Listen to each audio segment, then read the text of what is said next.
All right, I find tech before its time to be a fascinating topic, and I'm often taken aback in a way by some of the technological marvels and advancements that you see in early 20th century and mid 20th century, the mid 1900s, early 1900s, and a little bit later.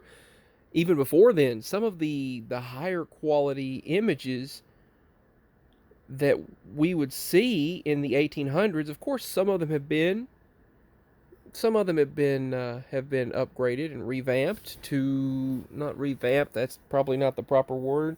Some of them have been upgraded. The resolution has been improved, picture quality. But the thing is, there are some very high quality videos and pictures from the 1800s and 1900s that are pretty incredible. But one of the really incredible things that recently caught my eyes was this right here, the world's first mobile phone, the British Path or Pathé, however I don't know how it's pronounced. I don't know if I butchered it or not, but the mobile phone 1922. Check this out, Eve's Wireless, and this is a 1922 ad.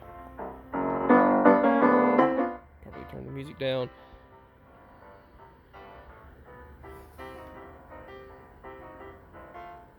I guess she's grounding it there, and then she tunes it to a certain radio frequency. It's Eve's portable wireless phone, and won't hubby have a time when he has to carry one?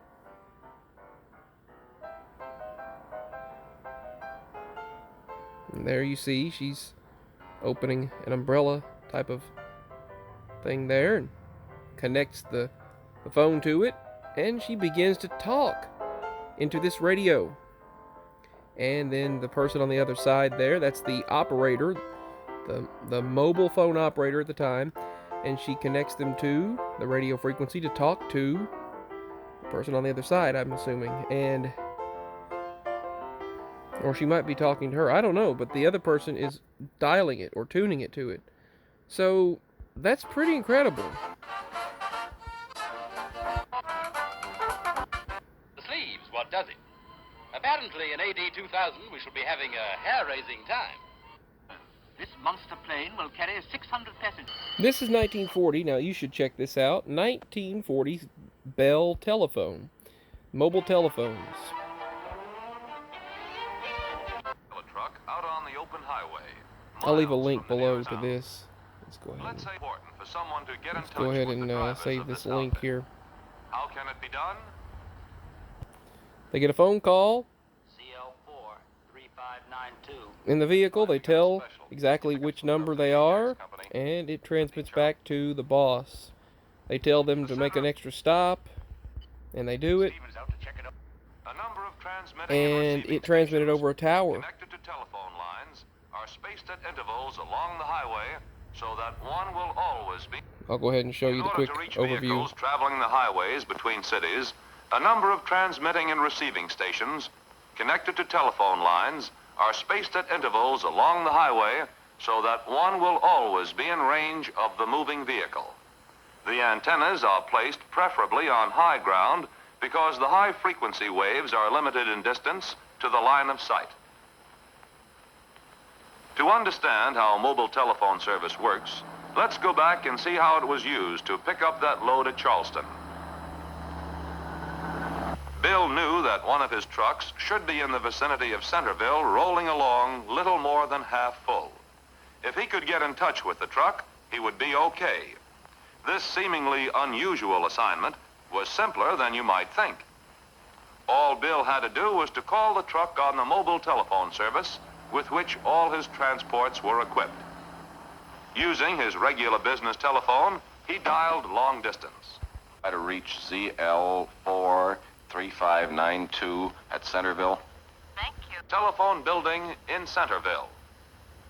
The mobile service operator at that point handled the call so that it went out on the air from an antenna located near Centerville. The truck was in the vicinity and responded with its own transmitting equipment.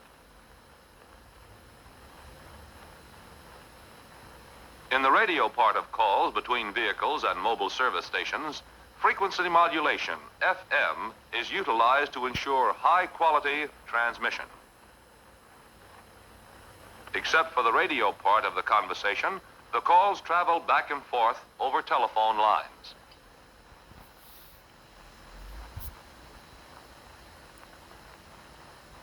So this was a From the car to the tech before nearest its of the time, several really. station receiving antennas.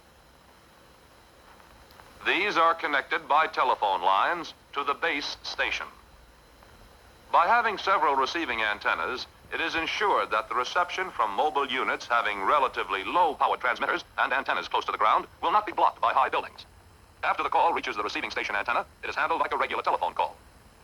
The return message, that is the base station end of the call, goes out over a telephone line to a transmitter which is powerful enough to cover the entire city from a single, high, centrally located antenna. When mobile telephone equipment is used, the push-to-talk button on the handset is pushed down when a person talks and released when he listens.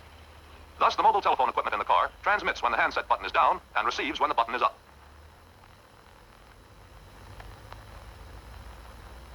Now let's see the equipment that makes mobile telephones